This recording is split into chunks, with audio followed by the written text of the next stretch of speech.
ariko umugore udasenga ni ibibazo. Siyo mpamvu se batubwiye ngo umwana mubi ni uwande. Nizira ngo nadasenga ngo asabire abana azakora iki? Azaba umugabo abone n'iki? Aha rero mugabo uri hano, nubona umugore wawe atangiye kuja kandi agasiba nta mpamvu, ukabyuka ugakara ukaza gusenga ukamusiga mu rugo, wataha ukamusanga mu rugo, uzamenye ibibazo ko bizatangiye gusenga.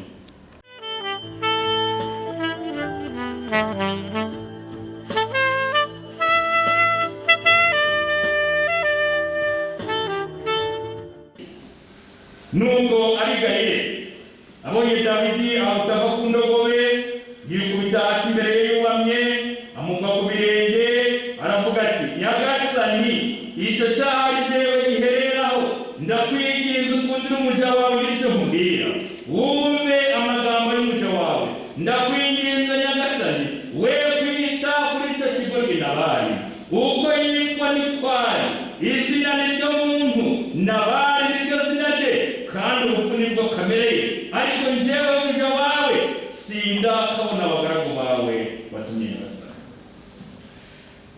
Ndagira ngo umuntu wese akimara kumva igiti gitekerezo, nanga se akimara kumva iri somo hari icyo yatekereje, hari n'icyo yumvise. Mbere y'uko twimika rero, ndagira ngo mbibwire ibyo nasanze Abanyarwanda bavuga. Abanyarwanda baravuze bati rero, ukurusha umugore, ukurusha umugabo akurusha iki? Akurusha ukurusha umugabo, ukurusha umugore akurusha iki? Akurusha urugo. Ariko ndi umugabo mushizeho nyuma, ariko ubusanzwe bavuze ko ukurusha umugore akurusha iki? Niko bavuze. Undi arongera aravuga ngo umwana mubi ni uwande. Reka dukomeze. Undi arongera avuga ngo umwana mubi ni uwande? Ni uwa nyina. Umwana mwiza ni uwande? Ni uwase. Niyo mpamvu uzaje kumva rero wumve baravuga bati uyu mwana ni uwase. Hariho n'abajene ariko kuri uwaso abandi ni abana, ati ni abanyina. Nawe abyumva ko ari abandera kandi bakumva ko ari uwase. Undi mugani nasanze bavuga mu Kinyarwanda baravuze ngo urugo rw'umwana rugususurutsa utarurayeho. Uyu mugani nawe usobanukiwe mu minsi yashize ntacyo babumbwira, ntabwo nabyumvise, ariko hari abashobora kuba batabyumvise. Murimo urugo rw'umwana rugususurutsa utarurayeho, bishatse kuvuga ngo iyo umwana wawe ahari amerewe neza, atari kubyukira ku muryango ari kuza kukuganyira nawe ukubwira ibibazo by'umugisha, burya umutekane kandi ususurutse. Iyi migani yo kuko ari itatu rero Abanyarwanda babivuga hari icyo bari bashingiyeho. Babonaga ko burya izingiro ry'ubuzima bwose ni umuryango. Igihe kigeze itorero rishyirwaho nk'umuryango mugari w'itorero kugira ngo rihurizweho n'abagize imiryango igize itandukanye. Burya rero bimwe tubona hano mu rusengero, bimwe mubona biba byavuye hehe? Mu muryango. Niba gusakuriza mu rusengero byavuye he? Mu muryango. Niba gukererwa byavuye he? Mu muryango. Niba gutanga amaturo byavuye he? Kimwe by'icumi byose biba byavuye mu muryango. Umuryango rero ni ikintu gikomeye. Leta zimwe na zimwe nazo zigiye kubikora neza, ukumva ngo hari minisiteri y'umuryango, kuko bazi ko igihugu nacyo gifite imiryango myiza itekanye, ibintu bigenda neza. Hari ikintu rero benshi mwanyuze hano imbere ya pastor muvuga muti tuzabana mu bihe byiza no mu bibi, tubyaye cyangwa tutabyaye, dukize cyangwa tugize gute dukennye, bya bintu byose turabirondora turabivuga. Ariko bimaze kugaragara ko muri iyi minsi yacu ya nyuma, aho umwanzi yibasiye umuryango, ayo masezerano benshi bayavamo nta mpamvu. Niyo mpamvu uzajya kumva mu bana bavuga batumva rero ntabwo ndasezerana kuko nta mpamvu yo kwizirikaho igisasu. Igiki? Noneho wareba ibisasu birarana mu buriri, umunsi byaturitse ntabwo duce bizaturikana. Ejo bundi nabonye niba mu bice by'epfo bavuga bati iyo umugore ahohotewe induru ziravuga, ariko abagabo bahohoterwa kuki nta kivugwa? Berekanaga akantu k'ifoto umugore arimo azingazinga umugabo yamuguye nabi ibintu byagaragara, ariko ibi byo ni iki? Ubu rero uramutse ukoze ku mugore induru zavuga, ari n'abagore bamwe tudahamagara nibyo. None se wasezeranye y'uko ari izaza gukemura ikibazo? Uyu munsi rero hari ibyo twirengagiza bikomeye. Icyo namaze kubona hejuru ya za nyamaswa ebyiri zirwana ubwatsi bugira bute, icyo nabonye kizambagurikira aho ngaho ni abana bacu. Niyo mpamvu wa mugani wa kabiri bavuga ngo umwana mubi n'uwande n'uwa nyina, nyina abana bazaba babi bahinduka bande ba nyina, kuko bazavuga ati na nyina yagize ate, na nyina yarananiranye. Kiba ikibazo gikomeye. Ibihe byinshi rero bamama babwire hari ibyo mugomba kuja mwigengeseramo. Nawe yatanze inama abwira abasore ngo nuja kurambagiza umukobwa uzarambagize nyina. Hari ubwo rero bamwe b'umubyeyi abasore bagatinda kwinjira mu rugo rwabo bati umukobwa atazakora nk'ibyo umuntu yakoreye umugabo. Gasanga ibyo bibazo byose biraba. Hari ibyo tugomba kuja twigengeseramo, kuko uwiba hese ababwiriza uri hehe. Nyuma y'ibi byose rero maze kubona, maze iminsi ntegereza, ariko koko ni mpamvu iki guma mu rugo iri kuza abantu bagateranira mu muryango? Mwebwe muri kubona nta kintu Imana ishaka mu muryango? None ugasanga bati abantu babanaga bakwitana imigeri, ko none bagiye kuba muri guma mu rugo bari mu rugo, hari ngo babanye batera. Kuko tuvuze kubibona igisubizo ni kimwe, nuko umuntu wese yakagombye kwiyungana na mugenzi we, ibibazo bikava mu nzira. Ariko turagira ngo turi hejuru tugire n'ibyacu. Ariko siko burya abantu bakomeye, uragira ibibazo bya korona, ugira ibibazo by'ibyo kurya, ugira ibibazo by'amafaranga y'ishuri y'abana, ugira ibibazo nurangiza ushiremo n'ibibazo byawe n'uwo mwashakanye, birakomeye ntabwo bikomeye. Amagambo tugiye kuganira rero muri uyu mwanya aratubwira ngo umuryango ijuru rito. Umuryango ijuru rito. Abari kureba neza hano hari ifoto nziza y'umugabo n'umugore n'abana bari gusoma Bibiliya baranezerewe. Ibi koko nibyo byari bikwiye ko turi buze kubibona. Mu gitabo cya mbere cya Samuel 25 umurongo wa 2:28 hari umugabo w'Imahoni, kandi ibintu bye byabaga bikomeye. Yari umutunzi cyane, yari afite intama 3,000 n'ihene 1,000. Umugore we yitwaga Abigayili. Uwo mugore yari umunyabwenge kandi yari afite uburanga, ariko umugabo we yari umunyamwanga w'inkozi y'ibibi. Nimusoma uriya murongo wa 2 wa 3 niko muri buze kubibona. Bibiliya ivuga ko Nabali yari umusazi, yari uziramuwe, kandi akaba imubi mu byo yakoraga mu myitwarire ye, kimwe n'abandi bantu benshi bitwa bavugirije, hanyuma bakazabyicuza. Nabali yari yasabitswe n'inzoga, umugabo ashobora kunywa kuzinywa yihishe, abandi yihishe abandi, ariko wowe mu bana ntiwabiyoberwa. Azi imyuka yamwishe, ukamuhishira bikagenda gutyo nibyo, kandi burya nta mpamvu yo kwishyira ku karubanda, ariko reka nkubwire birakwiye ko ari inama zikwiye gutangwa. Bibiliya itubwira ko Dawidi n'abantu be bafashije abakozi ba Nabali igihe babarindaga babararira amanywa n'ijoro. Dawidi yabonaga ko abantu be bagomba kwishimana n'abandi bashumba ku munsi mukuru bateguriwe kwishimira intama. Burya rero izina ry'umuntu Nabali bisobanurwa ngo igicucu. Bibiliya yavuze ngo ikigoryi. Igisubizo cy'ibi Nabali yahaye abagaragu ba Dawidi ku busabe bwe bwari bwuzuye ikinyabupfura. Igisubizo cy'ibi Nabali yahaye abagaragu ba Dawidi ku busabe bwe bwari bwuzuye ikinyabupfura, akamuha igisubizo cyuzuye amagambo y'ubushizi bw'isoni no yo kutiyubaha. Kiravuga kiti Dawidi ninde kandi mwene Yesayi ninde? Byongeye kandi Nabali yemeraga ko Dawidi atamuzi, aho yaje kumugereranya n'abagaragu bashitse ba shebuja, bakaba bazerera hirya no hino. Bamaze kumva inkuru ko Dawidi n'abagaragu be 400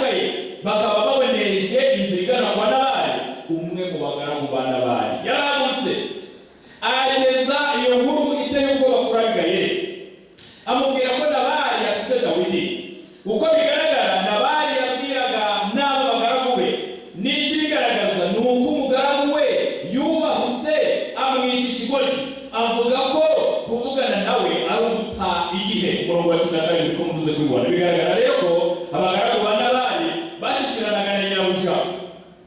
Murebe mu rugo iwanyu n'abakozi mukoresha. Kubera ko yari umugiraneza kandi icisha bugufi, nuko uwo mugaragu avugana na nyirabuja amuhaye icyubahiro kigaragaza ubushobozi n'ubutegetsi bwuzuye bubereye umutware w'urugo n'ubutunzi bwabo. Aramutakambira ngo agire icyo akora.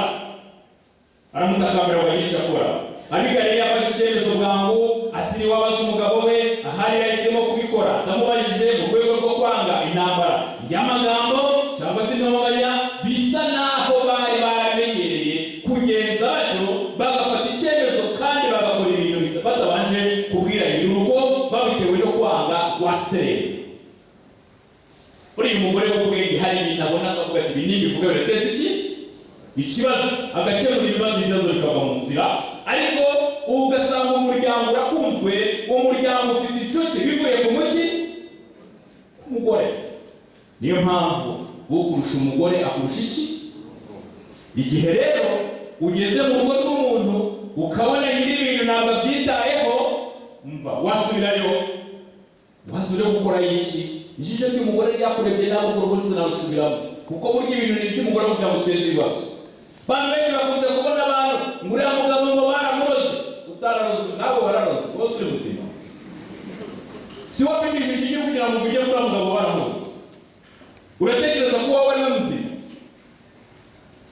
Rimwe na rimwe abagabo hari ubwo babwirwa ayo magambo ugasanga induru yayihaye umuntu wageze mu rugo ugashaka kwerekana ko hari iki, kandi bamwe bababajwe n'uburyo abantu babanye ahubwo bagiye kubasenyera. Menya ibyawe n'iby'abandi.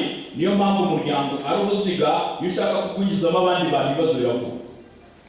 Aha rero Abigaili yafashe icyemezo nk'umugore, icyemezo giteza imbere umuryango, kuko Dawidi ibyo yari agiye gukora kwari ukurimbura umuryango wose. Aha rero Abigaili yiyemeje kwishiraho icyaha, yemeza kuza imbere ya Dawidi no kumusaba imbabazi kubera ibisazi by'umugabo we wari waramuhemukiye. Byerekana ko yari yarabigize akamenyero, akagenza atyo kugira ngo ahoshe uburakari bw'abantu babaga bakubitanye n'umugabo we, akabuka inabi. Yuzuye umwuka w'Imana, Abigaili ahura na Dawidi, amubwira amagambo arangamye ikinyabupfura n'ubugira neza, amuzaniye impano y'ibyo kurya.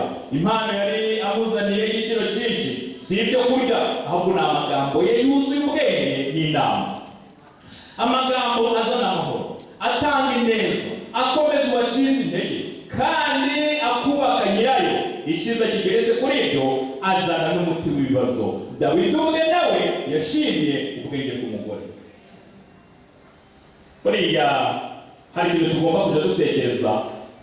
Ibyo Abigaili yakoze birasaba kugira ngo ube ufite ubwenge. Nk'ubwenge buvuye ku Mana atari ubwawe twiga mu ishuri, oya, bwawe wigishwa n'abandi, oya, n'ubwenge bw'Imana. Ariko tekereza umuntu ufite ikibazo ukamuzanira igisubizo, amagambo amwubaka, amagambo azana amahoro, amagambo atanga ineza, amagambo akomeza ucitse intege, n'ibindi nk'uko mwamaze kubibona.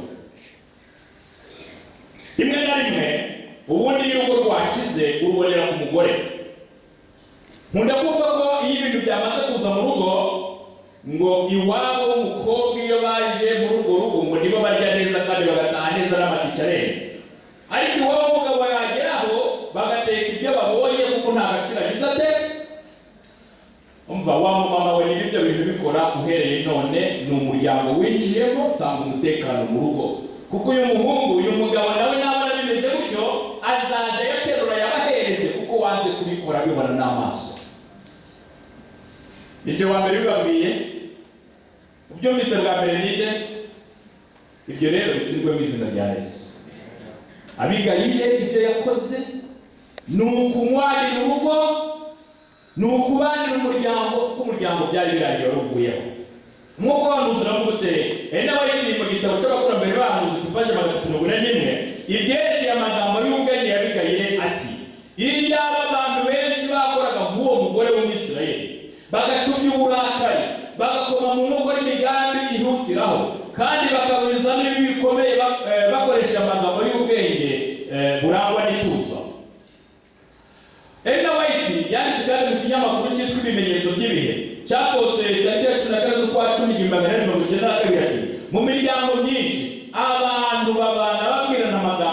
neza, abuze mu rukundo, nubwo atari ngombwa gukoresha amarangamutima, ni ngombwa kugaragariza mugenzi wawe ko umukunda mu buryo wirinda kwiyandarika, ukaba intungane, kandi ugaharanira kwihesha no kumuhesha agaciro.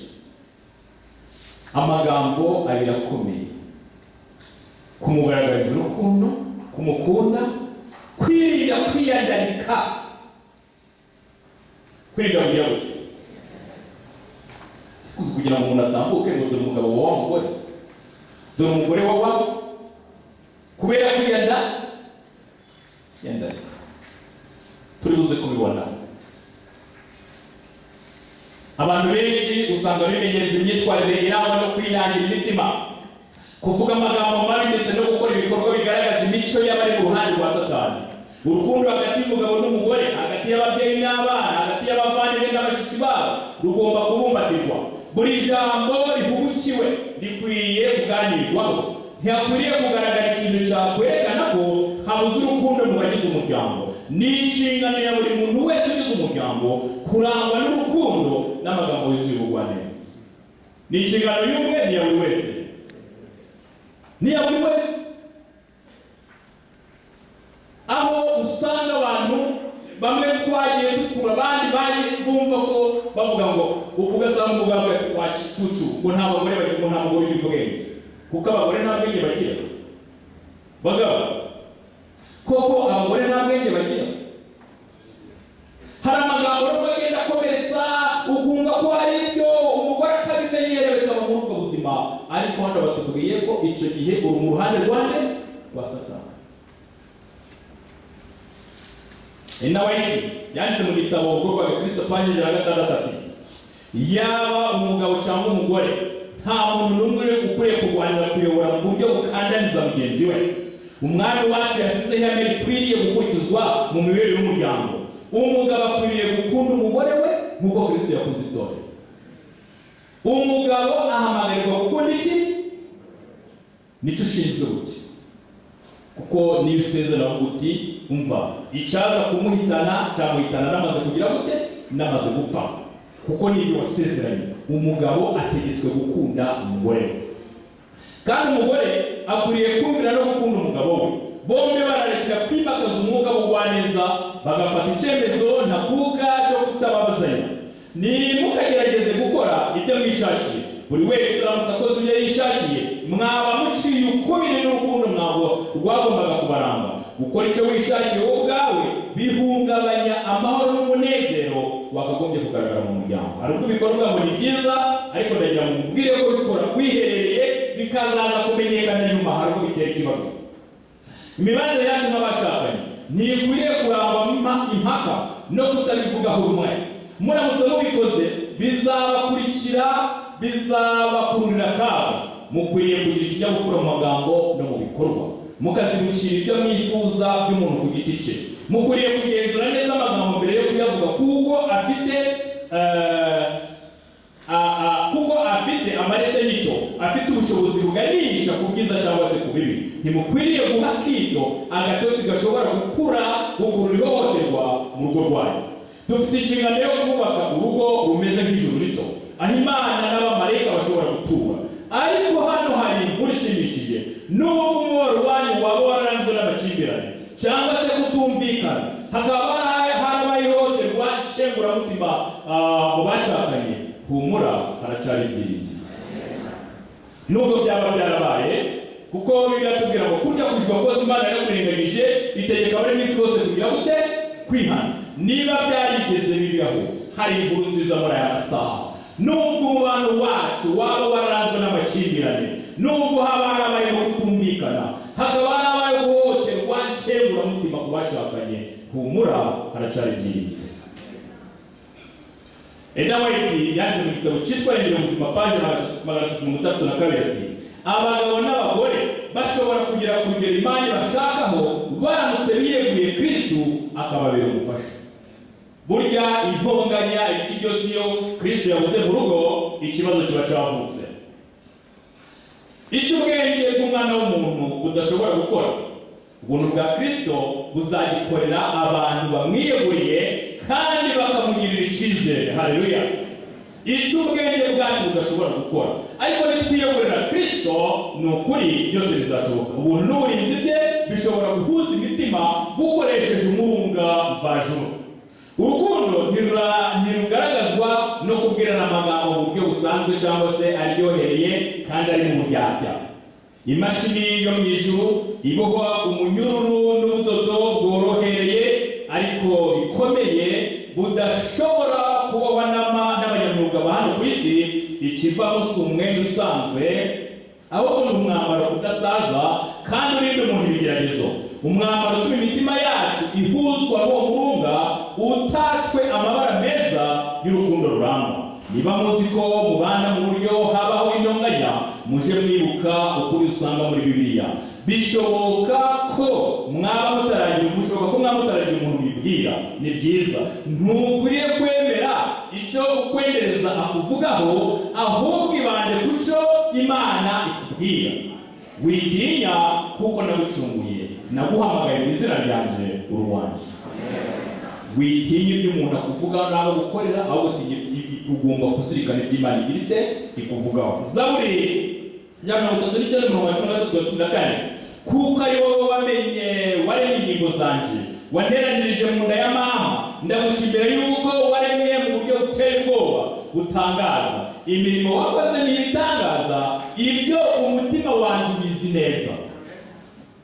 Abefeso 2:10, kuko turi abo yaremye, ituremeye imirimo myiza muri Kristo Yesu, uwo Imana yiteguriye kera kugira ngo tuyigenderemo.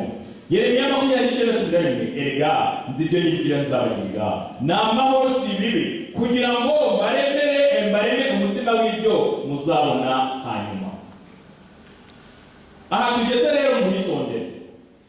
Ibi ni ibimenyetso byerekana ko mu mibanire yacu hari akaga. Nubwo na bimwe mu bimenyetso ngiye kukubwira umenye ko wowe bikomeye.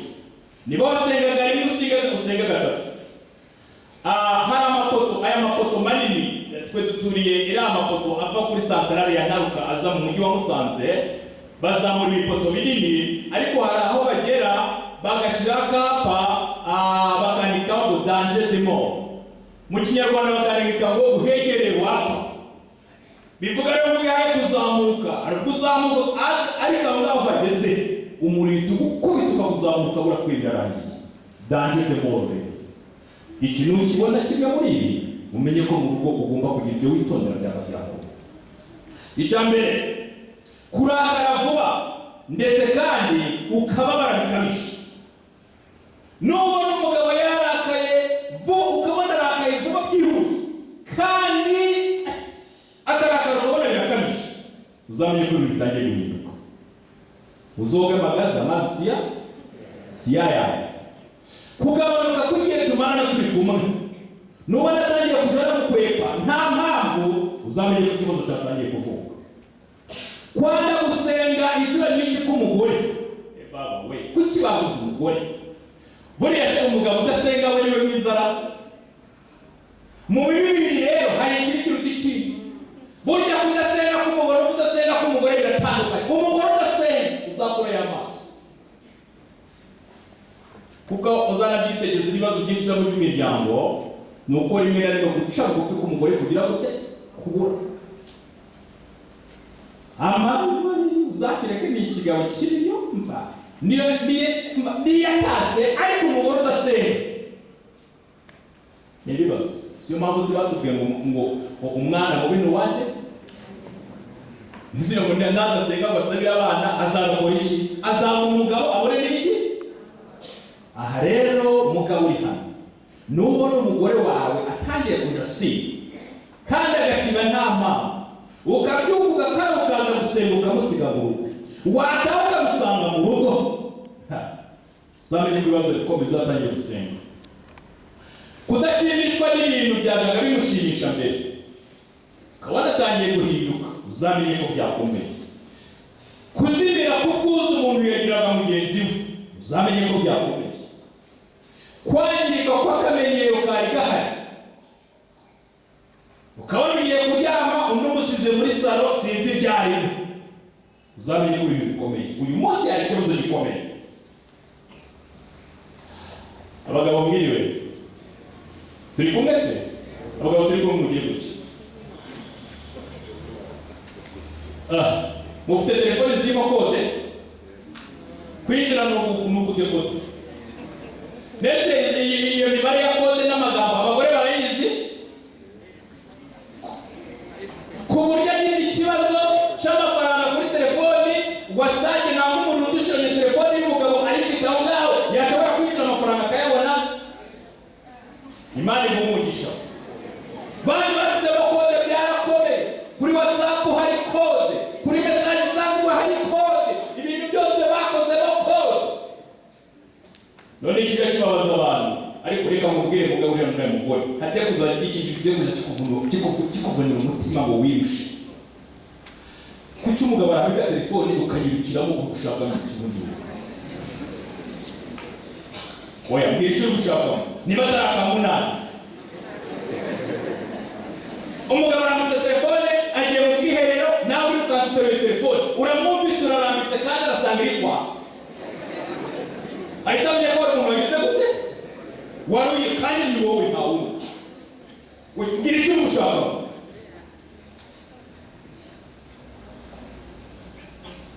Mugabo uyu telefone y'umugore ugushakamo iki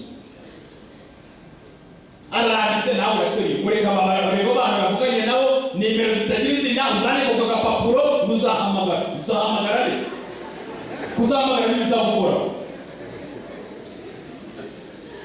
ariko ibyo mvuga ni kubeshya.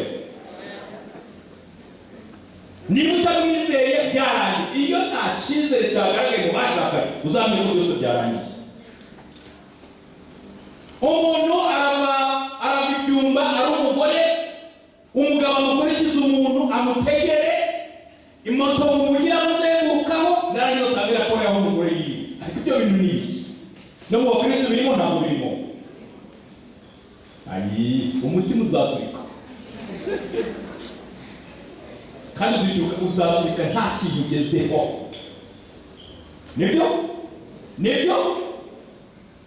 Umunyarwanda yise umwana w'umuriro zimaze iki zakunda rero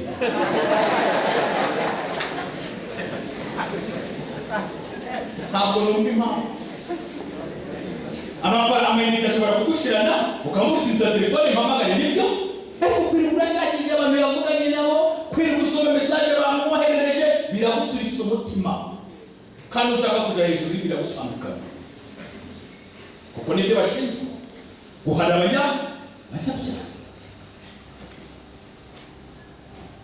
Ikibazo nukibona gukora imibonano mpuzabitsina utabishyizeho umutima. Abageni benshi iyo baje babazaga ikibazo ariko wa mukobwa ko mbona uri mwiza iwanyu wajyaga wari umeze neza kuri mu ugiye kumushakaho iki nurukundo wese ntabwo wamukundagaho arore kwagura umuryango. Ibi rero nabyo biri mu kibazo gikomeye. Imanza ziri hanze zirarenze. Umugabo afite uburiri bwe n'umugabo afite uburiri ariko wagira bakiyumanganya umva ibintu birakomeye. Ingezi ikabije yo guhishanya amabanga nko kutemerera uwo mwashakanye kwitaba telefone yawe yakayitaba yihishe cyangwa agashiramo kode atazi kugaragaza ko adashimishijwe no kugendana nawe mu nzira.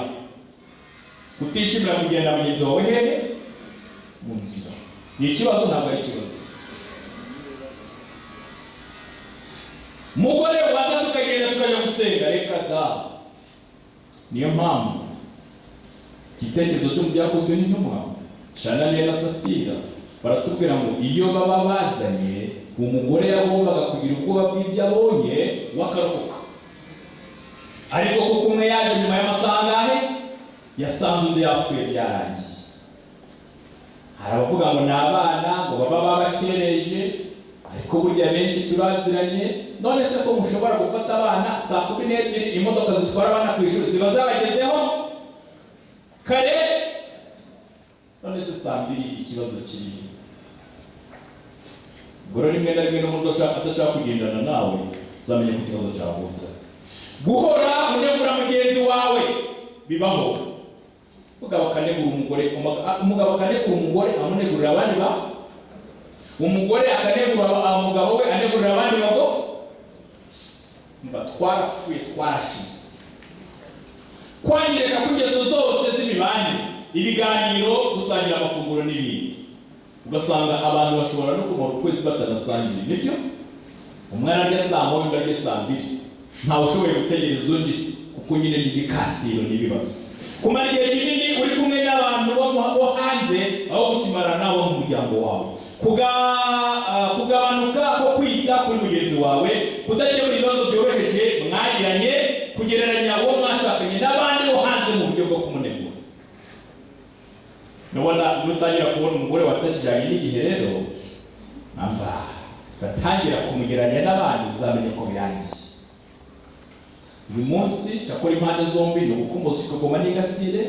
Hari umugabo uzana umugore ari umukene uri mu nzu itagira ukwisa, uyu mukobwa akakwemera abandi barakwanze, wamara kuzamuka utuye ntabwo ntiberanye, ayo maraso uzayabazwa. Genda ukire.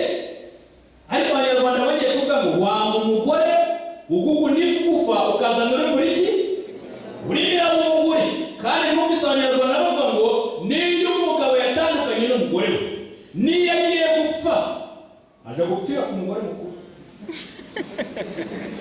Tekereza kugira ngo ubone umuntu ari uko yapfuye. Ni ikibazo ntabwo ari ikibazo. Uko yakwemeye abandi barakwanze, wari ukwiye kumukundira n'ibyo. Kuvuga ngo ntabwo akigezweho, ntabwo akigendanye n'igihe, ntabwo nzaragezweho b'iki gihe uko bameze. Niba abantu bari kwambara ubusa ushaka, niba abantu bamaze kwisiga ushaka, nyamara n'undi umusize yabuze, nibyo wanyurwa nawe. Kwitaza mugenzi wawe cyangwa ukitandukanya nawe mu buryo bw'amarangamutima. Hari ubwo umugore agira ikibazo nabwo umugabo akagira ikibazo, ukabona undi ntagize gute, ntamwitaye. Iyo abantu batangiye kudafatanya biba byavutse. Kutishimira ibihe byo gusengera hamwe mu muryango, ngo ndetse basengana nawe ntiwaraye umubise. Kumara igihe kirekire muri mudasobwa, telefone, ureba amashusho cyangwa uganira n'abandi bantu ku mbuga nkoranyambaga aho gukorana n'uwo mwashakanye. Kwita ku bandi bantu kurenza uko wita ku uwo mwashakanye. Kwanga kugirirwa inama cyangwa ukanga gufatanya na mugenzi wawe gushaka ibisubizo by'ibibazo n'ingorane ufite. Kuba udashimishwa n'ibyamuka. Umwe mu bashakanye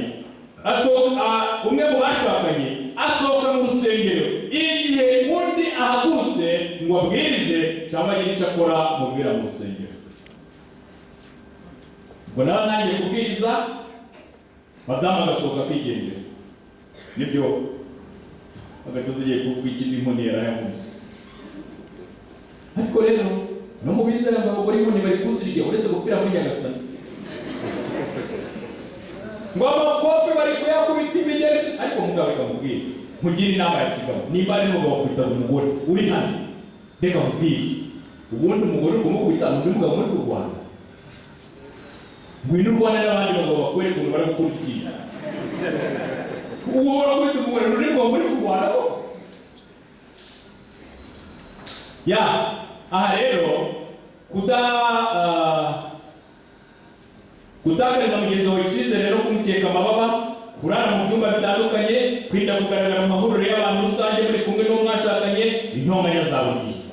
Iyo twemereye Imana rero, tuje ku mwanzuro, iyo twemereye Imana kuba Imana yacu iduhindurira amateka, imico yayo ikaba iyacu, nta waturega niyo satani n'abadayimoni ngo icyo kirego gifate, kuko tuba duhawe amateka mashya.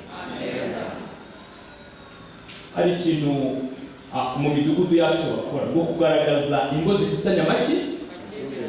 Kiriya kintu kiba cyiza nubwo rimwe na rimwe binanirana ugasanga abantu baricaye, ariko urugo rw'umwizera wacu uramutse rurimo, ni ukuri mureke dutabara. Urugo ruhora mu makimbirane ari urw'abizera kandi baza gusenga.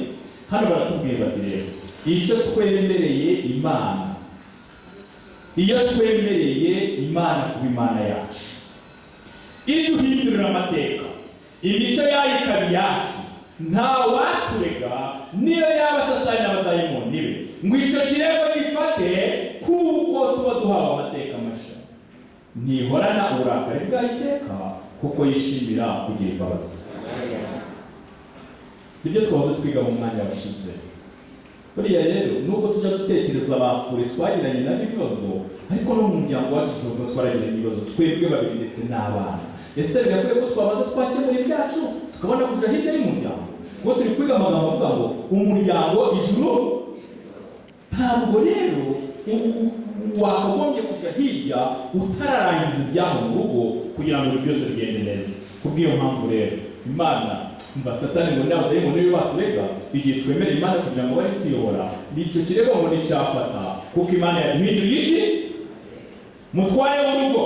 Bibiliya iduha amasomo menshi atwereka ko umugabo n'umutware w'ikira, ariko ayo masomo ntabwo ari ayo kugira umutware, nibyo?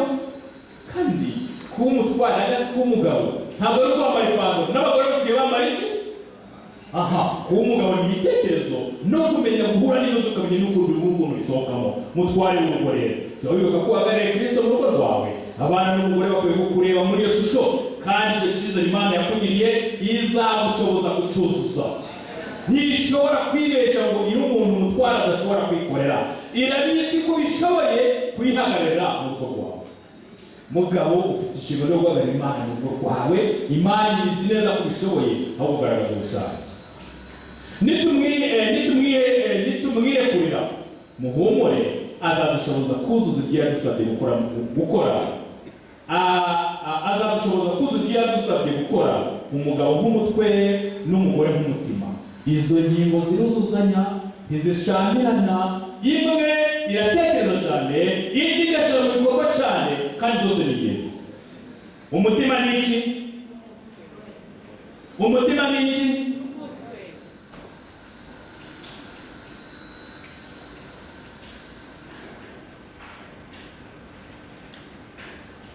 Dore rega si byiza niba igikundira ko abavandimwe baturana bahuje.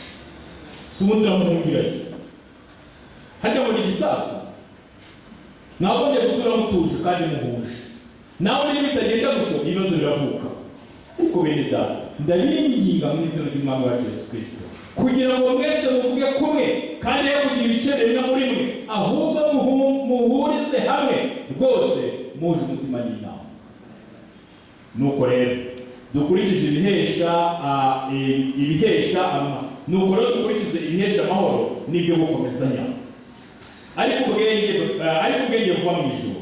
Irya mbere buraboneye kandi ni ubw'amahoro, ni ubw'ineza, bwemera kugirwa inama, bwuzuye imbabazi n'imbuto nziza, butarobanura ku butoni kandi butagira uburyarya. Kandi imbuto zo gukiranuka zibibwa mu mahoro n'abahesha abandi amahoro. Ibisigaye bene data, murabeho mutunganye rwose, muhugukire, muhuze imitima, mubane amahoro, kandi Imana y'urukundo n'amahoro bizabana namwe. Amen.